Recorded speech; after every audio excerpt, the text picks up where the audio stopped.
Meine sehr verehrten Damen und Herren, ladies and gentlemen, welcome for the start of a new series of conferences at our forum Law as Culture. I have to start with a lot of apologies. First, in the morning I was not really sure to be able to participate in this meeting for the reason of some infections, parallel and synchronic infections, and so I tried because I didn't want to deceive you too much. So much the more I have the chance to deceive you by the content, and the captatio benevolentiae is just trying to be brought out, as you understood. What is the reason for doing such a lecture? We had a lot of discussions in this round, and the topic of law, culture and society is not raised for the first time. But I think not in order to make a real resume of what we have done during 3 years. That would be much too difficult and much too much implications, and have much too much implications. But just to give a kind of self-confirmation where we stand in our debate and what we intend to do during the next 3 months. You might find the program of the next 3 months before you, and there you see that we have a rather rich program, and there is always a problem really not to lose the so-called not red line, but red file, as we say in German. I am not sure, Martin, whether this is also... Thread. Okay. Okay, so the thread. So, but it must be read in any case. That's interesting, and there are even some similarities in European metaphorics, as we see. So let me just try to give you an overlook of what I want to do today. That is, that is to talk about, in the end, 11 points. And let me start with the first one, epistemological issues. We talked about that at several times. Lastly, in the debate with Martha Buchholz, whether a perspective derived from Norbert Elias would make sense in the context of our debate. The question of the conceptualization of law and the debate, the post-colonial debate, we will come back to that. And a third epistemological issue is rather important. That is the question of truth, and how to raise this question, and to raise the question of truth in the context of legal debate and legal discourse. The fourth, finally, multidimensional concepts of law, brings us back to the question how to define the law. We may laugh about that in order to say that is really an insoluble question. However, we have to deal with the question. And when we go into the comparison of legal cultures, cultures of validity, a concept that we try to bring in the debate, we will see how much it may be interesting to compare law to other normative orders in this context. The old law and religion question will be raised, as you see in the program of the next 3 months during a conference, Recht und Religion in soziologischer Perspektive, in a much more fundamental way, by way of bringing together the rechtssoziologische Sektion and the religionssoziologische Sektion of the German Association of Sociologists, in order to bring in a more systematic perspective. The globalization is in the center of our current debate, and conflict of legal cultures will be the discussion of the next year, starting from October on, but it is always present in our debates. Finally, the cultural forms of law may be at the end of the year also enriched by the participation of Richard Weisberg, the person who has not invented but really brought the debate into the world, so to say, and his book that was translated into German lastly. And in the FAZ you might have read about the impressions. Somebody who should know, the former director of the Max Planck Institute of Frankfurt, read the readings of law in literature. The name of culture question still remains, and also in the end, if this conference stands under the heading of a kind of a new cultural sociology of law, whatever this means, and we will discuss it in the end, you will ask me, what is it exactly? Then, of course, you will ask the question whether we have to forget about everything we learned in the classical sociology of law. That is the question of the class interests, the question of political issues, the question of enforcement of the law, the questions that are related to structures of inequality and so forth. That's a little bit of the program. Don't be afraid of the large and the huge amount of topics I might raise. It will be, in the end, as you know, much more easy and much less pretentious than it might appear at the moment. I come to my first point. In any case, there seems to be a kind of consensus that taking a cultural perspective, saying thereby culture matters in the study of law, is a binding element in all our debates. We could even start there and say culture, and especially because culture is so difficult to be defined, and we have such a huge range of varieties of interpretations concerning culture, we should take something else. But we insist, and I think with a certain reason also by way of results, to look at law from a cultural perspective, not only in the very well-known critical way as we find in Goethe and in others, also, for example, in Habermas, as if the law would always be a colonization of the life world, or an endless way, an eternal illness, as Goethe is describing the law, and so forth. The critique of the law is always very easy. To work with the law in a critical way, and to make use of its ordering force, and to understand thereby what the force of law is another and very difficult question. And this is one of the tasks of this center. So I would come to my, so to say, to my first commandment, that would be, thou shalt take culture seriously. What does it mean? You might be reluctant to a perspective that gives culture such a central place in the conceptualization of a systematic access to the study of law. And you could ask, why not civilization? Is the word culture not contaminated politically by an attitude of superiority of those who declare themselves to be the bearer of culture? That's always the talk and the discourse we have in cultural debates. The others are uncultured, and the culture is on the side of the speaker.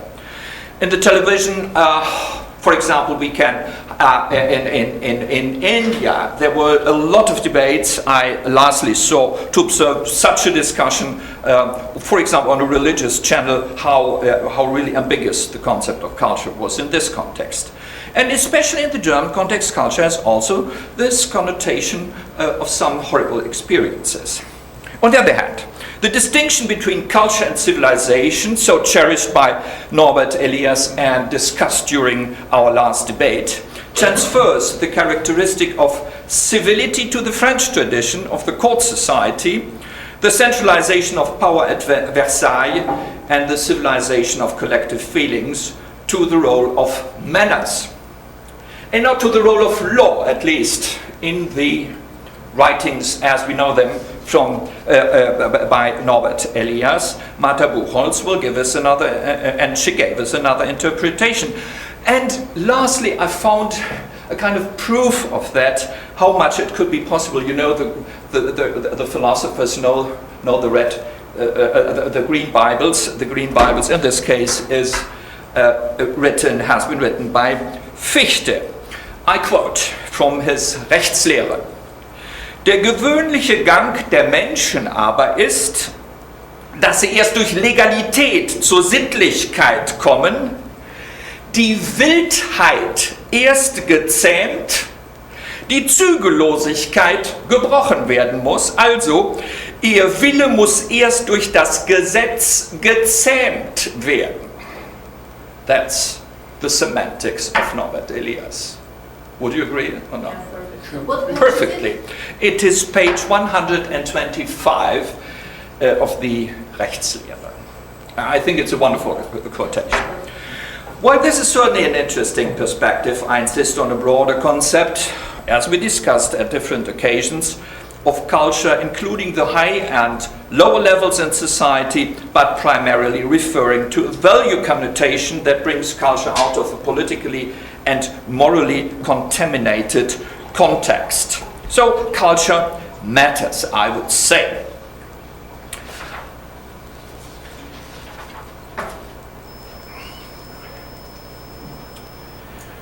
So when we talk about decolonizing the conceptualization of the law, that is, to bring law out of a specific cultural embeddedness, then we are confronted to a debate about the way we conceive our concepts. And so I would like to formulate a second commandment.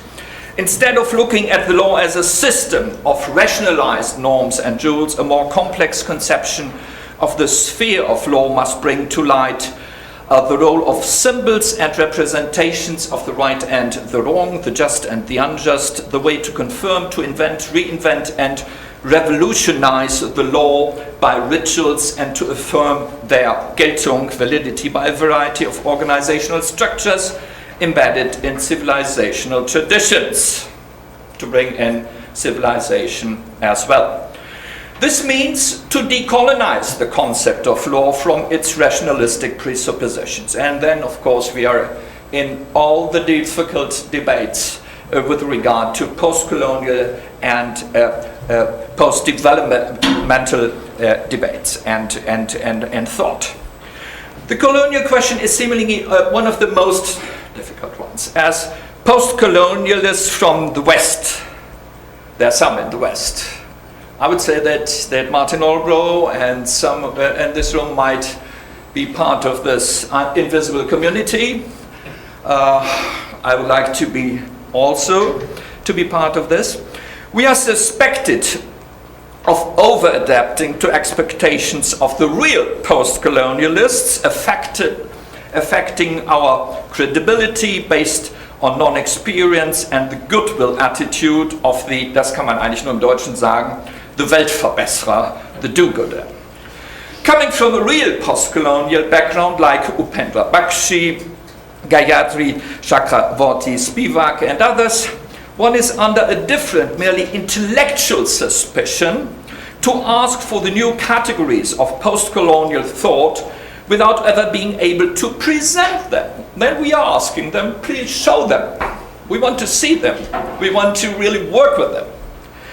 Formulating those concerns, let me say, from the perspective of a reading of Weber, whose Begriffsarbeit was relentless and, according to his Protestant ethics, full of an Occidental wish to master the world by way of classificatory systems and categories, one is confronted with the objection to maintain a revisionist standpoint, not willing to change and to question at all the dominant conceptual culture of the West, instead of opening new paths to create adequate semantics in and for the social sciences. Adequate semantics. Oh, okay, the postulate.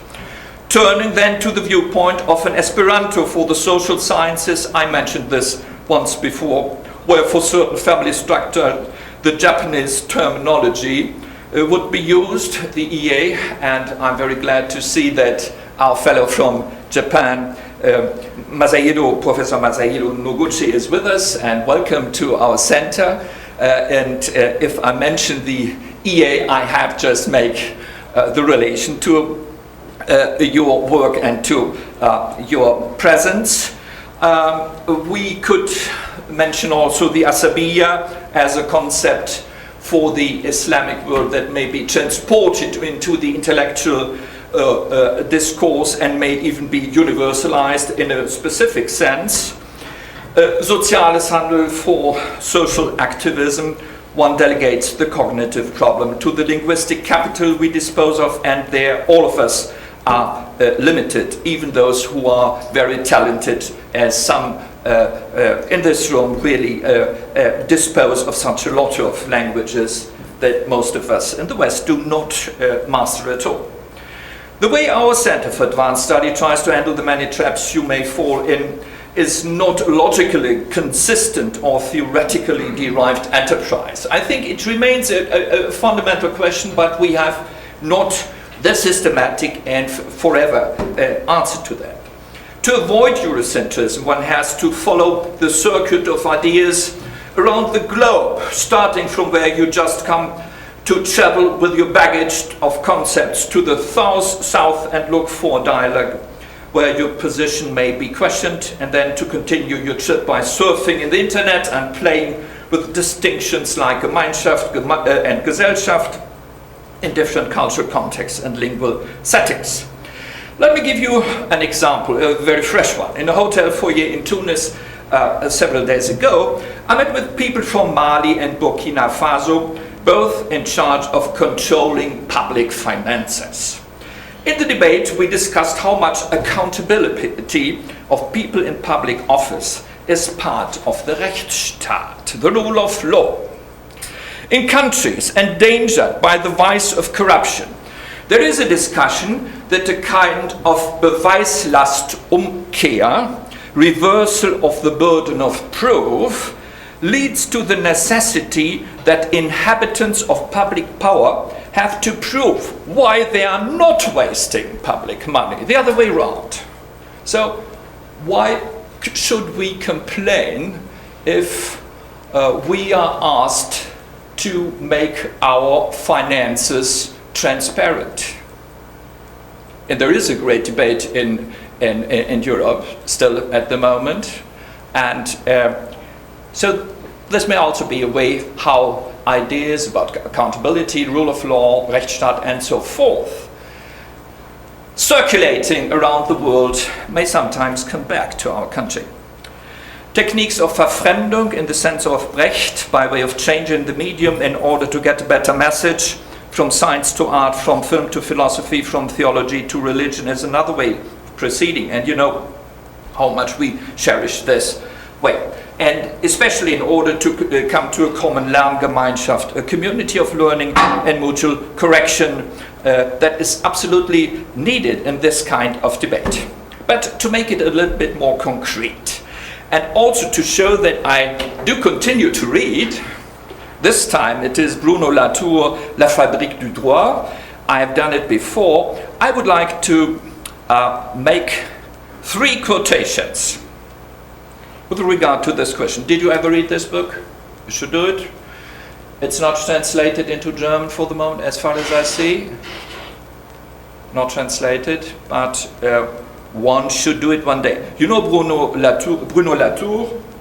He's not a jurist, he has no special legal training, but he is anthropologist, sociologist, and a lot of other things, especially a researcher in science, network, actor, analyst. He invented this kind of method and makes things speak.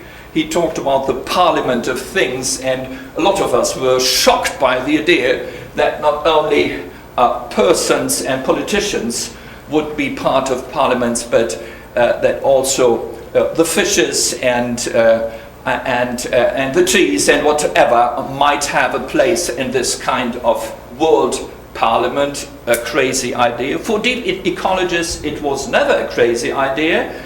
For him, who is not an ecologist, his father being a wineglaver, very much close to nature, but nature conceived by different cultures. So his first step towards the World War and the analysis was, and his most productive inventions were his studies in the science, in the hard sciences, and how especially nature was conceived, and conceived in very different ways. So he's an anthropologist, and when such an anthropologist with such a background goes into an institution as the Conseil d'État in France, as a production, a location for the production of legal proposals and decisions and so forth, it may be interesting what he thinks about anthropologists looking at modern law. En associant l'enquête avec la mise à distance, l'ethnographe des sociétés contemporaines ne ferait que reproduire les péchés de l'ancienne anthropologie qui ne pouvait étudier les autres peuplades qu'à raison de leur éloignement. So especially if we might go back to this first picture. So as the way to categorize the world, to project oneself into the foreign country, into the woods, and to take a distance especially to it, this ironically attitude one can take in order to observe legal procedures, courtrooms and so forth, would not be sufficient just to find out there are some rituals, there are some symbols that are used the way that we observe the savage people, the primitive societies and so forth. It must be much more. For example, the second quotation, comment par exemple aborder la question de l'universalisation du droit si nous ne savons pas, dans nos propres termes, sous quelle forme le droit existe chez nous? Comment prétendre imposer partout le règne de la loi, l'état de droit, si nous n'avons aucune idée du véritable mode d'existence de notre propre état de droit? So you understand his kind of argumentation. The application of a specific knowledge about a legal system, a legal culture, I would say, is not just produced by the fact that you take the anthropological attitude as such, but it has to be a reflexive one in order to make comparisons, in order to see how legal cultures turn around the world and how they do circulate. We could go much deeper into this debate, and I think it would be very useful to do it one day. By the way, we have later on an occasion to see where we could discuss with him when we will talk about law and fashion. He would be the person to explain how Gabriel de Tarde, in his Loi de l'imitation universelle, would like to look at a comparison of law and fashion. But please allow me to make you acquainted with an interview I had the luck and the chance to do with Upendra Bakshi before he left our center in December. We'll have 5 or 7 minutes of this interview that was posted today at our website. And it is also important, perhaps even and tragically a historical one, because Upendra Bakshi had meanwhile a stroke. And this is very sad, and we hope very much that he will recover soon. And I would like to transmit the message from this round that we were waiting for him to come back, what was planned for June, July and August. That will not be possible at all, under no circumstances at the moment. So, please.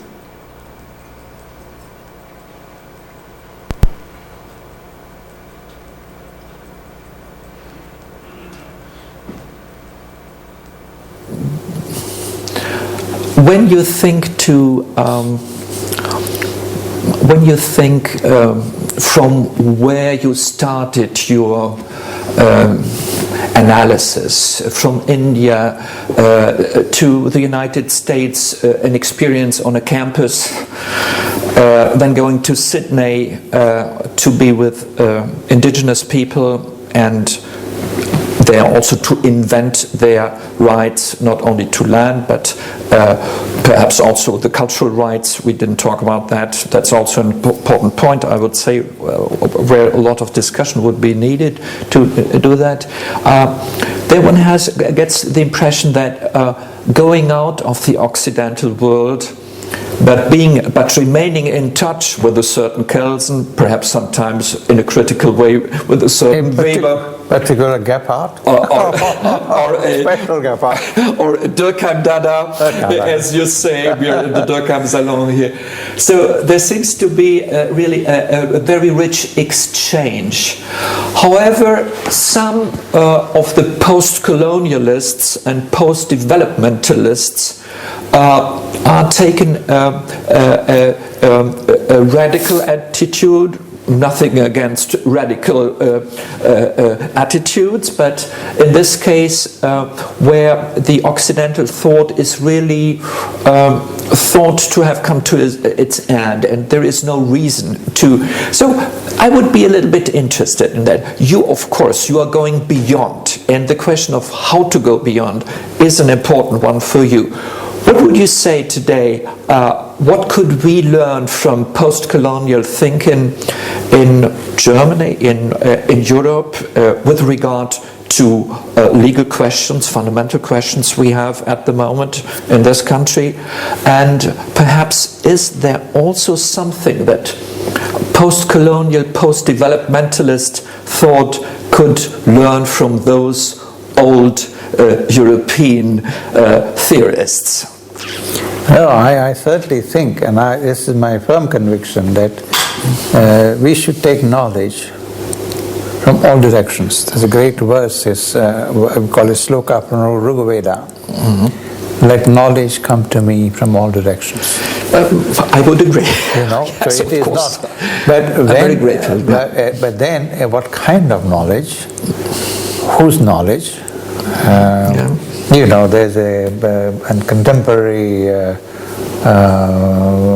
neurobiology and neuroscience and neurophilosophy. The question, and Lacan formulated very well. He said, human mind is not individual; it's a group of persons. Yes. There are many persons inside us when we think. And you have to find out which one is thinking and why I'm letting him think inside my mind. Wow. Collective consciousness. So it is. The mind is a very, very crowded place. Yeah. Indeed. Heavy-duty traffic. No. So I think. But I also think that concerning the question, what can the European others learn from the post-colonial discourse? And the first and obvious in relation to law is to understand the relationship between law and violence. Yeah. Colonization for 250 years, recent colonization, and many earlier ones, was a system of pure and unmitigated violence. And even when you read Derrida and Benjamin on divine violence or foundational violence, how does it relate to no matter civilizing mission of Europe or white man's burden or whatever? How did it happen that the most illuminating minds of the time of Enlightenment and subsequent thinkers even justified this violence? And then how do one understand this? And if we say rule of law and it's a good thing and separation of powers and independence of judiciary, all these commodities in the big shopping mall that now are a global market for legal ideas, that's fine. They are important ideas, but why was this amnesia? So where the meeting ground really, Werner, is shortly put, is between the post-colonial critique and the people who criticize the dark side of Enlightenment. And what I call progressive A to Z, Agamben to Zizek thinkers. Okay.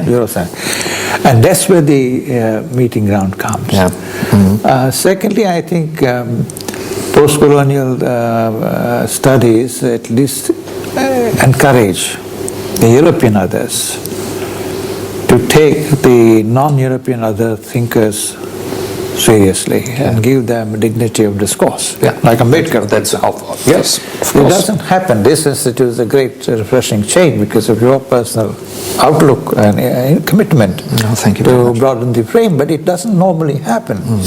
So that, if we ask in any good place of learning in Europe, name me 5 Chinese philosophers or 5 Indian philosophers or 5 African philosophers, you will normally not reach that 5. Or you will get that 5 with all the expatriate names, not the local names. Okay.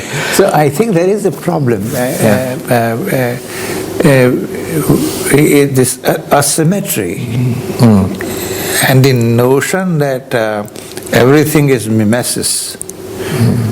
That everything that the point of origin is always in Europe. The point of reproduction is always elsewhere. Yeah. Has to be shaken, and I think this mixing of the critics of enlightenment, dark side of enlightenment, and the post-colonial should be coming together more than is the case. And that would and finally, of course, you cannot anymore think only of scholarship. And I think the activists, social activists on all sides, and they have stolen a march over academics. Look at the World Social Forum. Look at people supporting Tunis or the Arab Spring and even Egypt and so on. Exactly. So people theorizing those movements. So in a sense, these are not experts, but they are changing the world. In a sense. So understanding that relationship is also very important. It can't be reproduction of French Revolution or American Revolution. It's something more and something less than that. Something different. So there are meeting points between this post-colonial and the postmodern or the classical. And the critical studies. And it's amazing, forgive me to say, why I read Weber and Durkheim, for example, and Karl Marx, is because they speak to modern condition of suffering and rightlessness.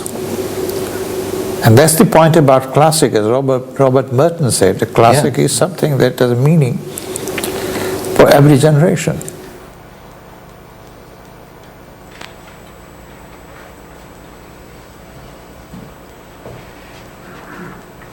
So you might understand why I'm very happy that we made this interview. The longer one version you will find at the website, and it was, at least for me, rather with a lot of content about amnesia, and this will lead us to the functions of the law, to those people of enlightenment, to the social activists, and one of the most important topics that Upendra Bakshi is following is the question of suffering and how suffering is transformed into human rights.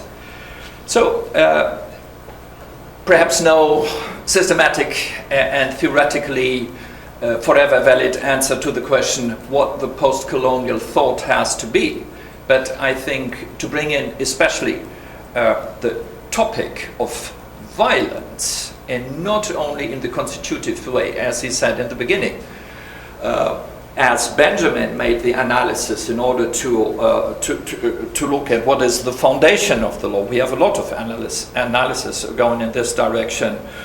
In Kelson's Grundnorm, in the end, we might also come to a similar result. But to see violence as an omnipresent element of law as producing it, and on the other hand, as we read with Fichte, the law has just the function to civilize those collective feelings that lead to violence. In this sense, law is an ambiguous thing.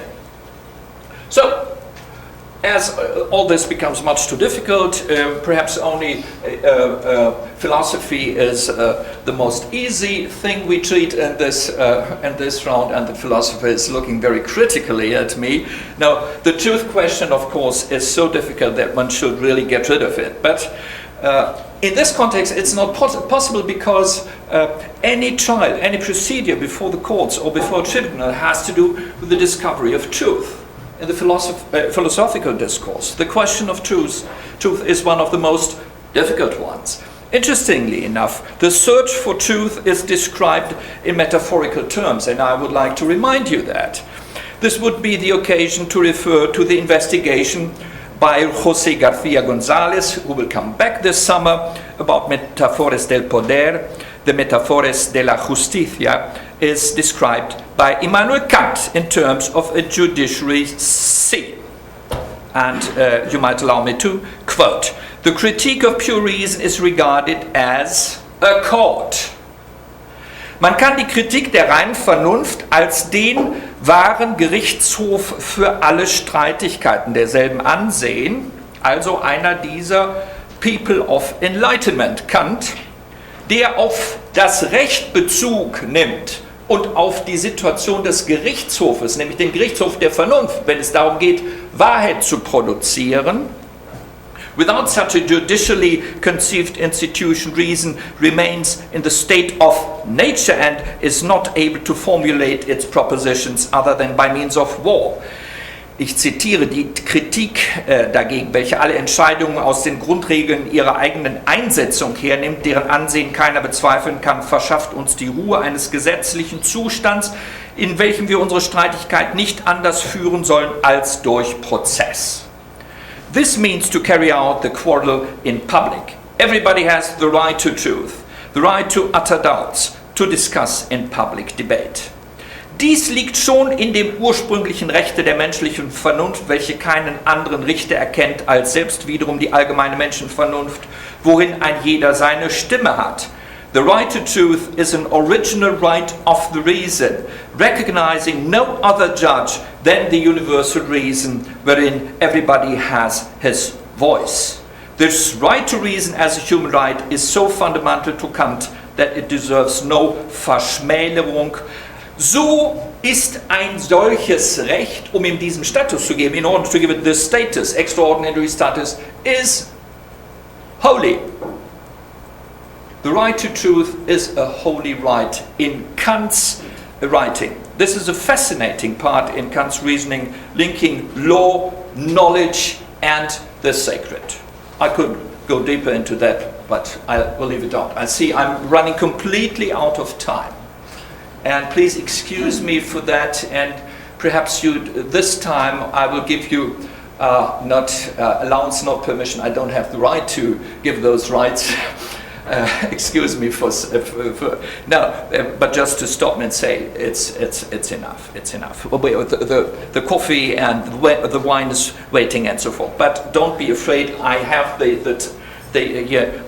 time absolutely before my eyes. So I just would like to remind you for our further debates that thinking in terms of the court as a metaphor of making use of reason makes a link between fundamental epistemological questions and the topic we have to analyze, the law and procedures and the producing of legal truth within the metaphors that the truth construction needs in order to make itself understandable. There seems to be a certain kind of circle, at least, in the argumentation, and I would like to discuss this with you. Perhaps if the philosophy and the philosophers will be even more present in this center, for example, with Ferraris, who will come, Maurizio Ferraris, and of course Marcus Gabriel rather soon. So please allow me then to make a cut and go again to the question of a multidimensional concept of the law, a way, or at least one way to define law, giving a place to beyond the normative structure of law, to symbolic generalizations of normative expectations, the enforcement agencies, that means the organizational dimension, and the ritual aspect of the law, of procedures, and the community that we might call legal community, Rechtsgemeinschaft, that stands behind. You know, not only Martin Orbo, but most of us in the room, that this is very much borrowed from Luhmann, but it is not only a Luhmannian formulation, it takes also into account this symbolic dimension and the ritual dimension and the organizational dimension that is not mentioned explicitly in the Luhmannian undertaking, because he tries to bring das Verfahren, the procedure, or whatever you, or however you might translate it, out of the concept of the law itself. But I think a way to bring culture into the analysis of law is to bring those primary dimensions of cultural analysis, that is symbolism and the corresponding disciplines that deal with the symbolism, semiotics and so forth, literature analysis, into the concept of the law itself, to bring also the aspect of rituality, ritual dynamics into the concept of the law, and to link it with questions of organizational structures that we need when law is not just a mere mental projection into the world, but when it has to be enforced, and what is always part of the concept of the law. So there would be a lot to say about elements in this, about legal symbolism, about ritualistic dynamics and juridical normativity, etc. Today I would only like to remind you something we have not talked about during all the debates we had during the last 3 years, as if we never had read Emil Durkheim, for example. We never talked about one possible status of normative systems that in classical sociological theory was called the anomic state of society. That means rechtlose Gesellschaften, on the one hand, where there is no law, where there are no normative orders, or where not simply legal pluralism works in the way that different legal orders, different normative orders are in competition, but are in a state of complete contradiction.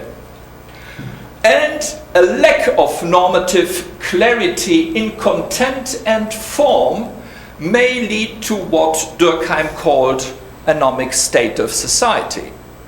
The sociologists know.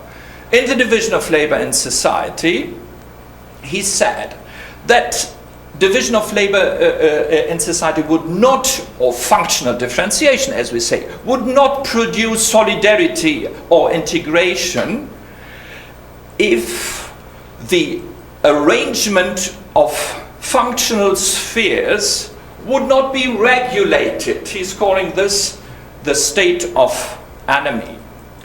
And an anomic state of society means a society where there is no constitution that gives a place to the religious, the political, the pedagogical, the cultural, the educational functions, and so forth. And in societies of transition, especially in the Maghrebinian world and Arabic world, we discussed twice during the transition seminars and conferences, and also the Sharia conference, exactly such a situation seems to be prevalent at the moment, where a lack of orientation is a predominant feature in society when, for example, the enforcement of certain laws are not clear, if there is a creation of uncertainty because of a general amnesty, really hard criminals were released in order to produce uncertainty in society. This has been done in Tunisia, this has been done in Egypt, where in order to threaten especially women, rape is not taken, what has also been the case for India, is not taken as that really horrible crime as it had to be taken, and where rape cultures can be spread, but with a very, very, very clear latent function to discipline, to bring discipline to women, not to go out, to wear the veil, and so forth, a lot of things.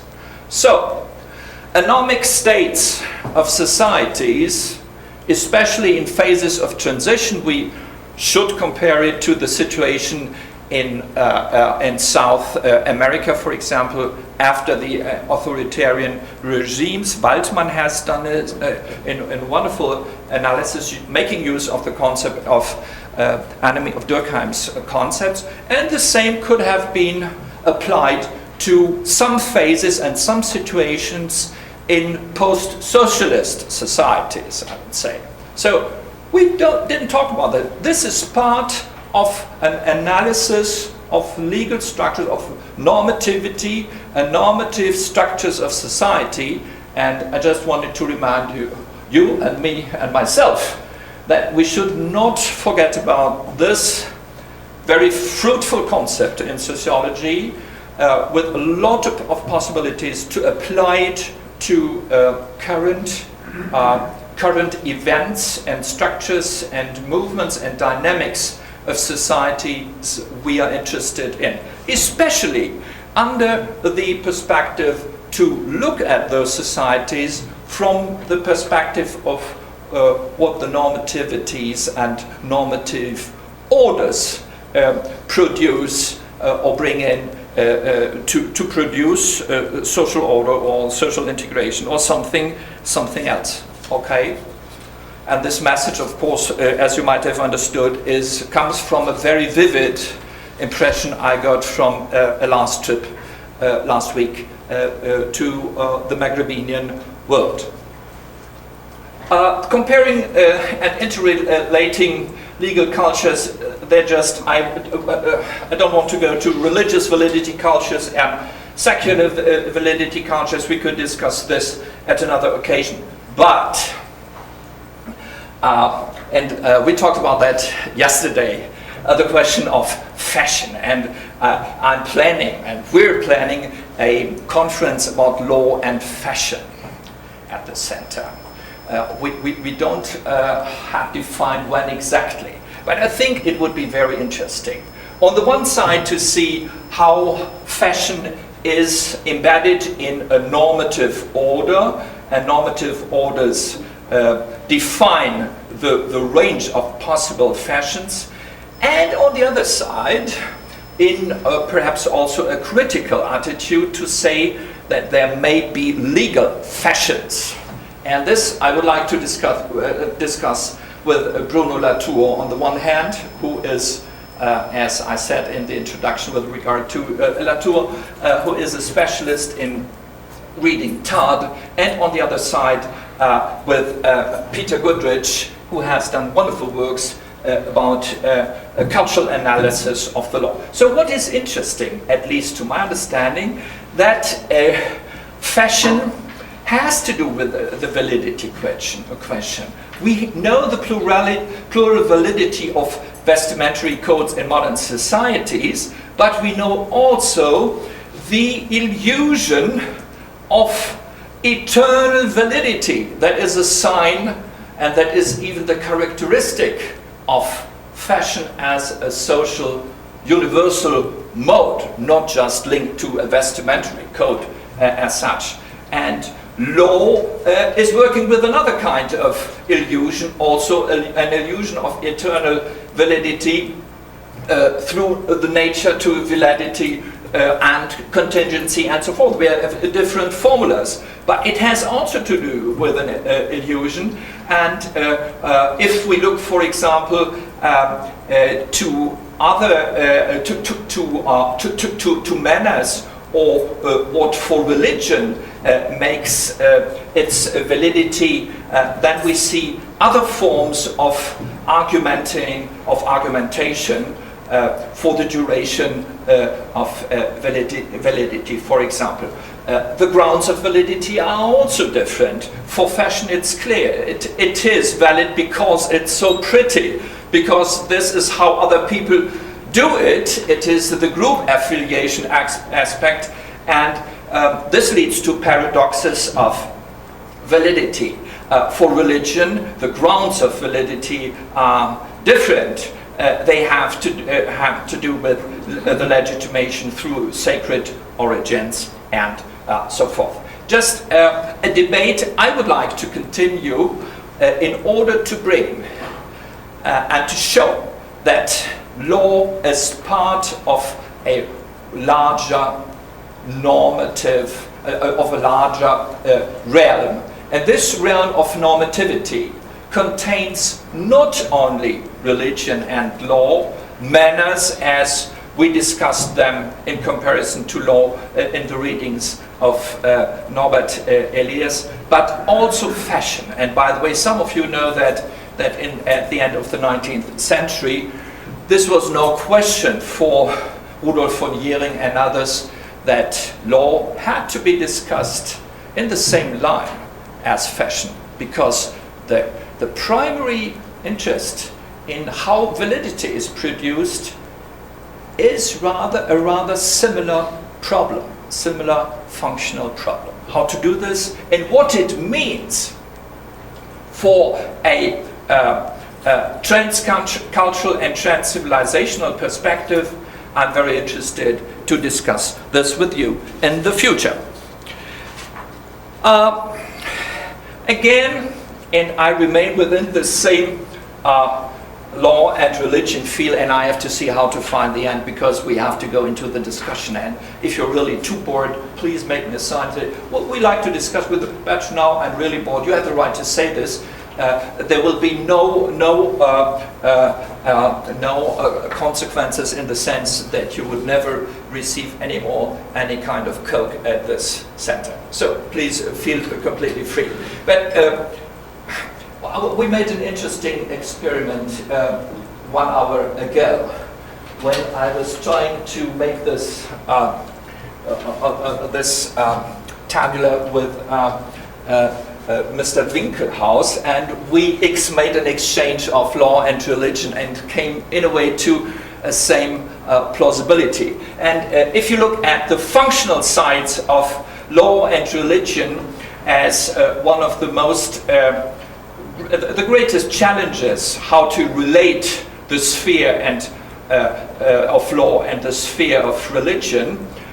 We never talked during the last time, I think, very precisely about the functional analysis of law and religion. And if you start to do that, it is really fascinating to see how much the attribution of functions to the sphere of religion and to the sphere of law is really similar, if not nearly identical. Of course, religion has to do with the observation of uncertainty. Law deals with expectations about an unknown future, for example. It has to work with contingency, that the world could be completely different, and how to work and deal with contingency makes the difference of legal orders and legal systems, and also a difference between religious cultures. Delivering a meaning to the world is Sinnstiftung. That is the function Weber, for example, attributes to rationalized religious systems. And interpreting the world seems to become more and more also a function to legal orders, to dogmatics, to interpret what is the world about, in the sense of how to how to treat other people, for example. Human rights is an interpretation, has an implicit model of interpreting the world and how to relate to it normatively.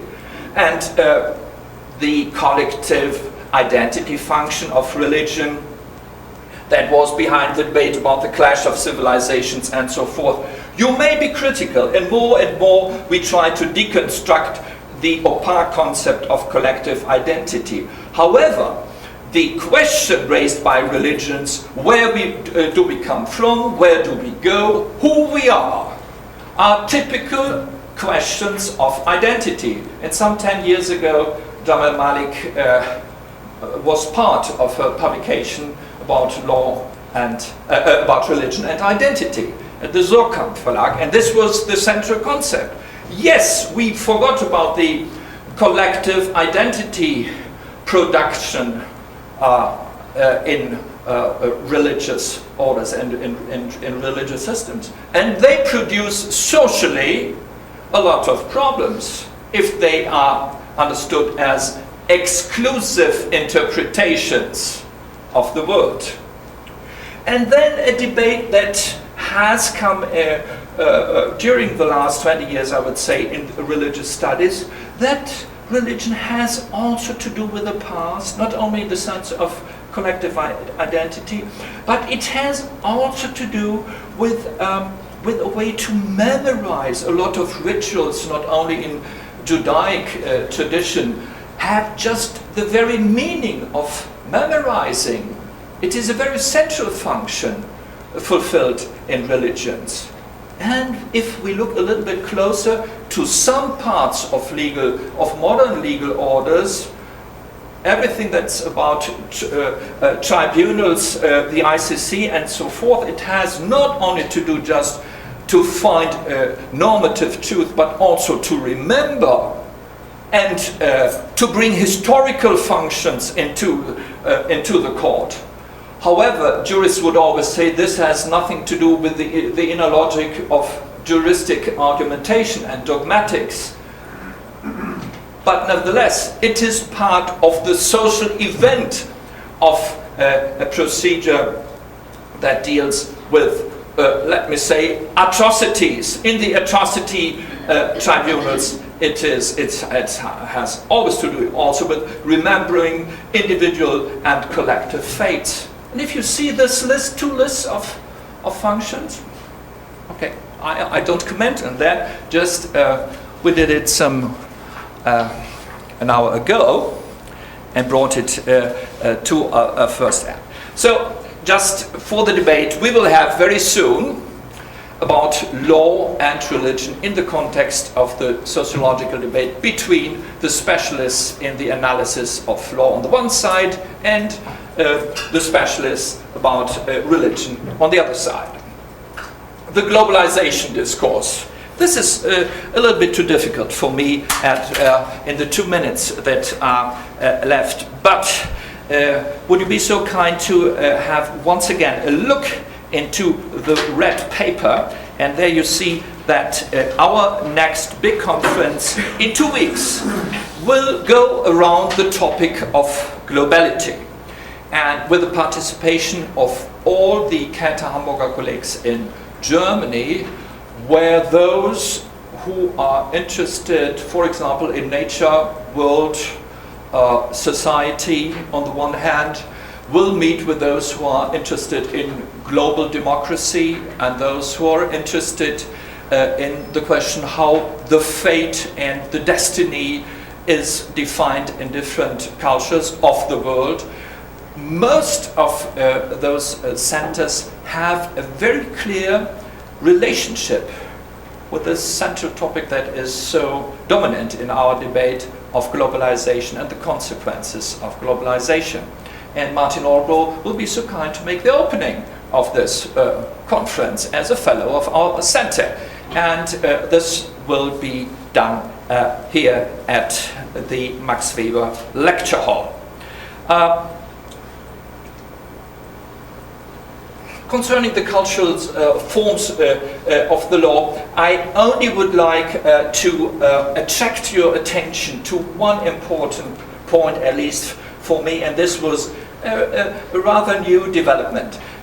An old debate about the literary jurists and the jurists with interests in literature, those who write novels and those who do not write novels but instead plead before the court and do narrative work so that the logic of narratives would make the comparative line between narration of literature, of events as part of novels, and on the other side in the law. What seems to be also interesting, not only as a reflection of law in literature, of functional and formal similarities, is the question whether we find locations of the production of normativity only within the legal,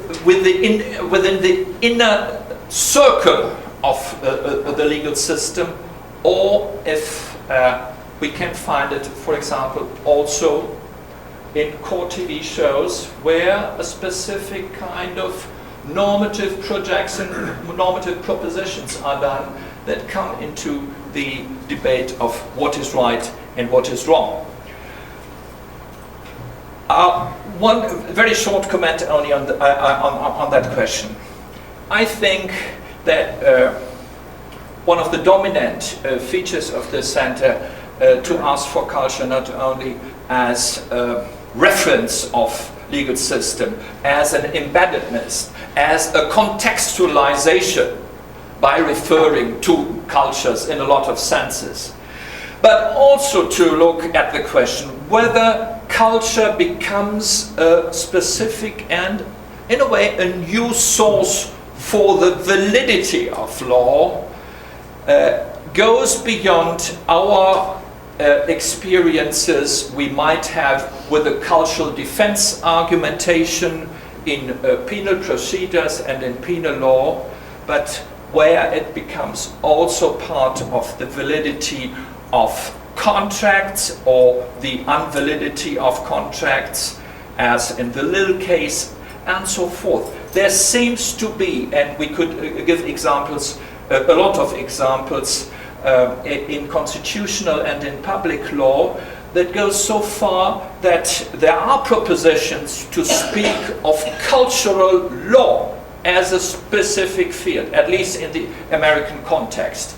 And this combination of law and culture is much, much closer than we have thought it before in the center. And what does it mean? That culture really comes into a role that in formal debates and discussions, at least the debate between legal positivism and natural law theorists, has been taken by nature. In a way, nature is substituted by culture as a fundamental category in founding, in validating the law. And with all the risks that cultural argumentations have in themselves, and we have to be aware of this. A conference at Passau some 3 or 4 weeks ago brought this in the context of juristic argumentation much more to light, and I think we are not on the wrong way if we give it such an importance. So when I presented the program for today, and I really have to ask your pardon that it was much too long, my presentation. In fact, it is important to see for our further debates in how far we really want to get rid of anything that we have done before in the field of the theory of law, the sociology of law, if a new cultural sociology of law really would mean to get rid of class analysis of the law, the question of how one has access to the law, the imputation, the enforcement, questions that are so important for the law. The questions of how norms are produced, what kind of interests are behind, and so forth. Should we really get rid of the sociologist's view on law by asking who has access to what kind of law that serves the interests of whom? No, I would say certainly not. Should we eliminate the mirror of social inequality structures in law and law as a force of producing new inequalities? If we would do that, we would lose one of our main sources for our sense of justice. But systems of inequality, enduring unequal distributions of life chances linked with prestige orders and lifestyles, are embedded in cultural and civilizational settings where a cultural analysis is no less needed than in the realm of normativity, the abstract sphere where the ought should be, metaphorically speaking, at home. This means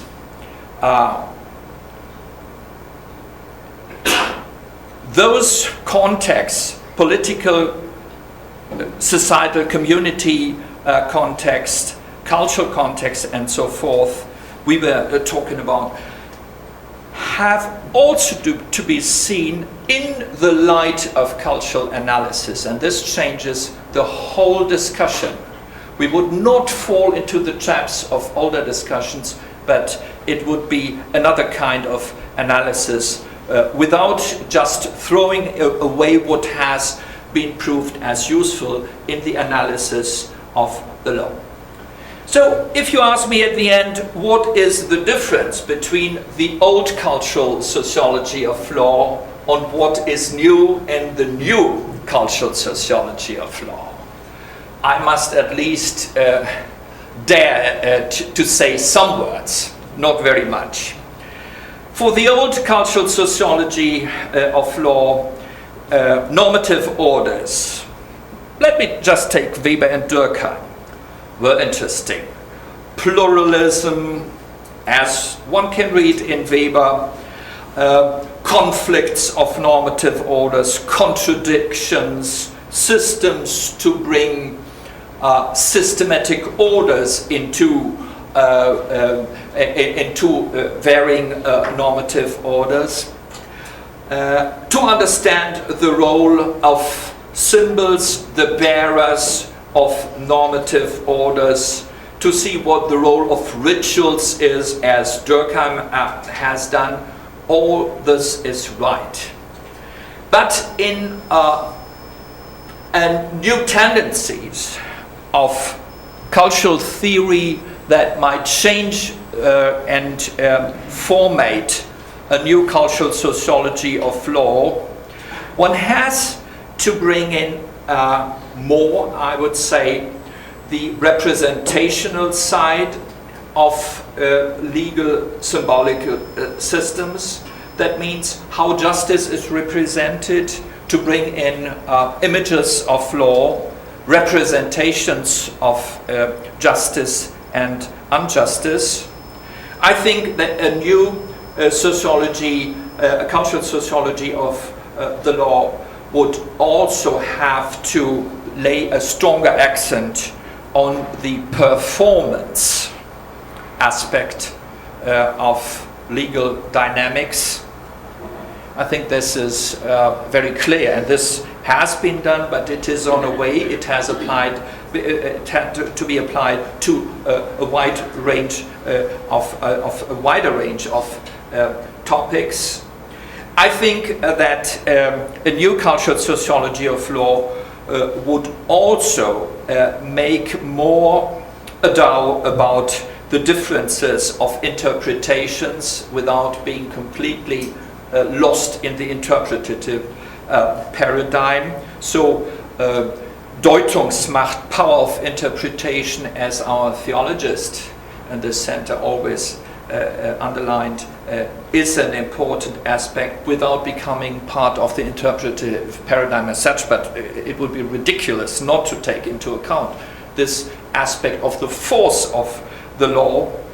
I think also that the relation to space and material things will be more important in those cultural analysis of the law, not only in court buildings as a legal culture engraved in stone, so to say, but where things like files make part of the analysis, of legal analysis.